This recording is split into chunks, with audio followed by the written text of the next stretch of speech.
So, I'm here now from La Miss Beauty. Mahilig kasi silang pamigay. Kasi nga, ano yan maraming Soul Street, La Miss Beauty, 1,004 Mart sa mga taga Dubai. Alam niyo yan, mga Korean products, Korean store na mga food. Etong La Miss Beauty, Korean makeup, hair care, skin care. Sobrang nakaka-happy talaga. Eto, first, ang Mediheal Mediheal Total Care Treatment. Kera Treatment. Hair keratin, 'di ba? Alam na natin 'yan, mga ganyan. So binasa ko siya kanina, parang siya yung magsisilbing conditioner mo. Sobrang ganda niya. Wow, paano naman sobrang ganda, girl? Hindi mo naman na-try. I mean, sobrang excited ako matry kasi baka nga, maganda. Ganyan siya, ibabalot mo lang yung hair mo. Tapos, meron pang, nalaglag. Bala ka dyan. Matuto ka ng sarili mo. Bumangon ka, girl. Ito, sobrang ganda nito talaga. Na-try ko na kasi to. Vitamin C naman to. Alam mo naman ang vitamin C sa ating skin. Ito naman ay tea tree. Medyo hesitant ako ditong gamitin. Last time, meron akong mga tinry na tea tree extract chorba from the face shop. Pero, nag-boom na boom, pack na boom ang aking tigyawat. So, pero, of course, we have to try. Ibang brand naman. Ayun, sobrang happy, nakaka-happy. Baliktad, girl. Ayan. Next, meron pa silang mga pa-additional. Alam mo naman yan, Pak, ang dami. Maganda rin, para kung matry natin at okay, pwede tayong bumili. Serum, Toriden. Ito naman, cleansing gel. Ito naman, Centella Probio Cica Ampule. This one is cream. Siyempre, kailangan mo natin i-search yan lahat-lahat, no? Bago natin gamitin. Para naman, hindi naman tayo magkaroon ng, ayan nga, kita nyo yung mga itim-itim na yan. Mga dati yan, especially nung 2020, nung may pandemic na nakamask ka lang tapos sobrang init. Ako kasi noon, hindi ako nag-work from home. Ewan ko ba dun sa dati kong company. Pumapasok pa rin ako, tapos naglalakad ako kasi wala namang sasakyan, di ba? Tsaka walking distance lang naman yung sabi. Ano ang arte, girl? So, yun nga, ang La Miss Beauty. Visit nyo sila sa Onyx Tower 2. Wah! Si girl, lakas meron kang something.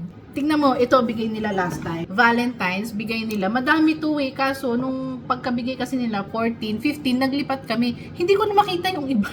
Ito kasi, kinip ko siya kasi parang ang cute niya lang. Nilagay ko lang dito sa pang-display. Tapos ginamit ko siya ng isang araw. Tingnan mo ha.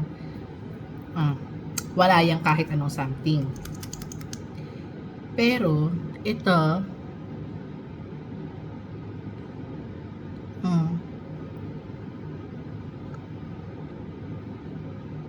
girl, lampas. Ang hirap kasi, dahil nga, nagre-reklamo.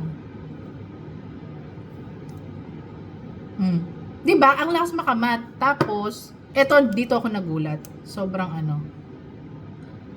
ang ganda niya.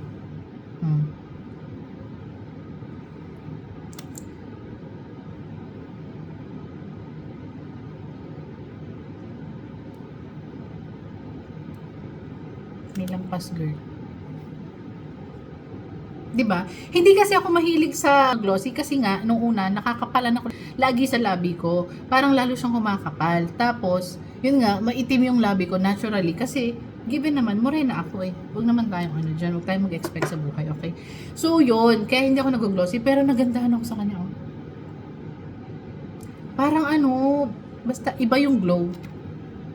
At isa pa, long lasting. Kaya doon ako na-surprise kasi nga, feeling ko Korean products very light, parang retouch, hindi siya pang matagalan. Yun ang alam ko nung una. But then, hindi pala. Though may talent naman ako talaga, kaya kong pag-stay yung lipstick ko buong maghapon. Kaya kong kumain ng hindi nawa-wipe out yung lipstick, but ito iba ang dating. So, yun lang. Siya, maganda. At marami silang sale palagi sa totoong buhay. Sobrang na-happy lang ako sa mga ganyan. Kaya, ito naman mga vlog na to is parang diary lang.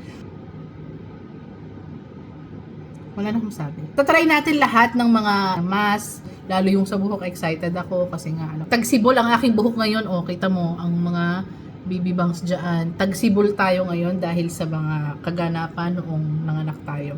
Ayan, tatry natin yan ngayong Eid! Happy Eid everyone sa lahat ng taga UAE. And sa mga taga Pilipinas naman dyan is Happy Holy Week na ba? Basta ganun, nabalitaan ko parang ganun. Malapit na yung Holy Week. So, stay safe everyone. Bye! Diba? Nakakaganda girl. Okay, bye. That's it.